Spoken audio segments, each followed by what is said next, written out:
But the issue with memory, and a lot of us are pulling from memory, is that memory is communal.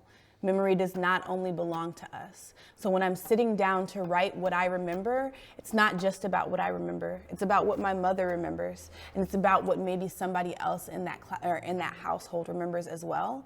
And so when I'm only sharing my memory, and this is for good and bad things. I recently was talking to somebody, telling them my memory of them doing something really kind for me at a writing retreat, and their memory was of when they did the very kind thing for me. My best friend reached out and grabbed my shoulder, and they just like had this memory of like realizing how much we loved each other because of that. And I'm like, oh, that's something that I didn't have the capacity to remember, and it's a much fuller picture, right? So it's not just bad things, but in general, memory is not just ours. Like you put multiple memories into the pot to get a fuller picture, and then even then you sometimes don't really have the full truth, right?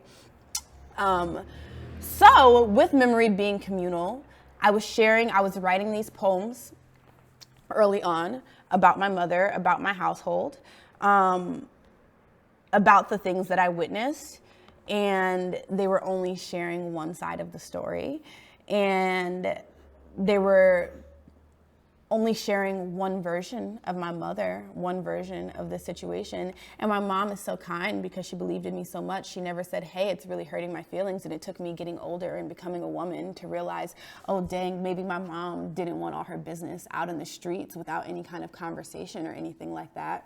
But ultimately, that is like one of the conclusions that I came to. And she and I were able to have a lot of conversations about it. So what did I do in this situation?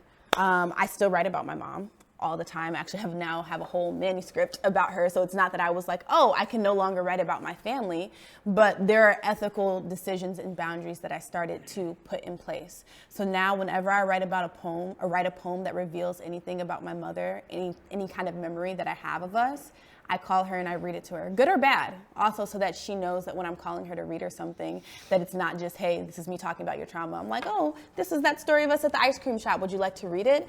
And now my work is a conversation between us. So I read it to her and I send it to her and I give her the opportunity to respond. So that's one way I've set up a boundary and like set up an ethic in my storytelling. And that's like something that could be applied. So I do that for anybody, unless it's somebody who's like a real wild abuser, in which case I'm like, you did something really crazy, like beat somebody, like you don't get to give me your input on how you feel about that. But outside of that, people in general who become characters in my poems, I do give them that kind of grace. I also realized that, okay, maybe these stories shouldn't just be my perspective. So I started interviewing my mother. I started being like, hey, could you tell me this story? And I started transcribing them and sharing those. And what's happened is actually my poems have gotten way more interesting. The story builds my mom as a full character. It incorporates her voice. There's more texture. There's more all of these things. And it's something that isn't going to embarrass her when it comes out, because I think she feels a little vulnerable, and there's a shared vulnerability that we have, but she knows what to expect. And so I'm not causing harm by telling the stories that I'm telling. I'm coming to the end of my thing, so I'm just gonna make 2 more points and get out of your hair. One, it's not a perfect system, so you have to be willing to take some kind of risk, right? When you're doing work, it's never going to be, there's a difference between having ethics and boundaries and being safe about the kinds of stories you tell, because it's typically the stories that are a little risky, i.e. Catherine with the lazy eye, short and not a good poet, is a very risky poem, right? You have to be able to take some kind of risk, but there's a way to take risk and still honor the ethics and morals that you have.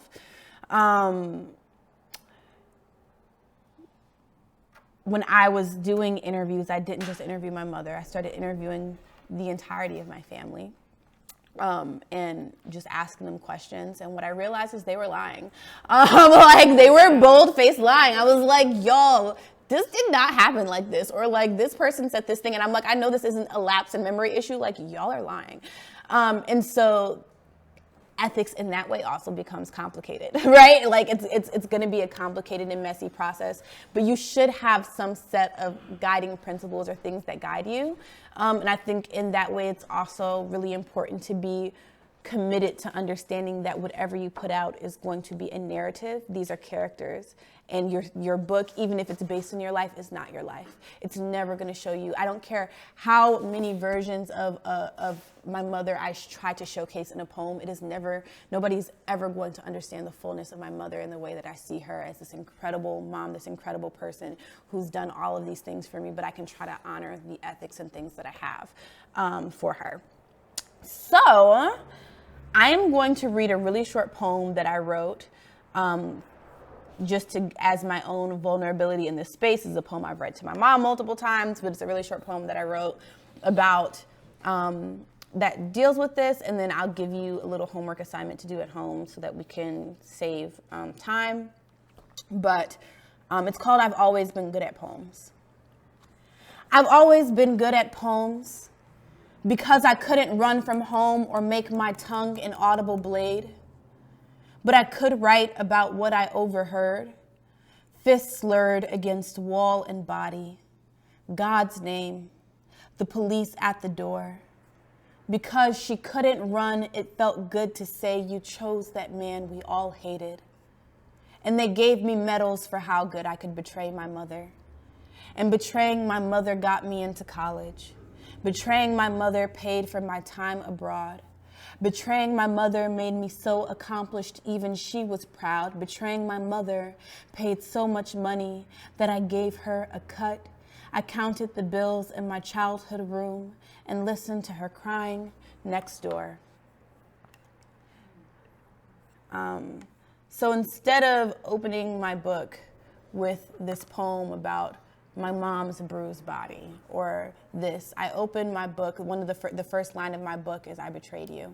And it's a poem speaking to my mother. So that when we get to all of the other things, I've exposed myself first as somebody who's unreliable, as somebody who's also capable of harm, as somebody who this is a messy story for me to be telling in my own hands. So homework is I want you all to do me a favor, and when you leave here, when you get home and you have time to reflect, I want you to write a list of ethics or boundaries that you want to start having for yourself in your own work. So whether that's you want to start involving the people you write about in the process, whether that's you want to make a decision about what you feel is appropriate to share or not, whether that is if I divulge something about somebody else, I have to do it, like whatever that is, I'm just throwing things out there. I want you to know and be able to articulate what ethics that you have and what boundaries you have around the kind of work that you produce and the kinds of stories that you decide to tell. The end. Okay.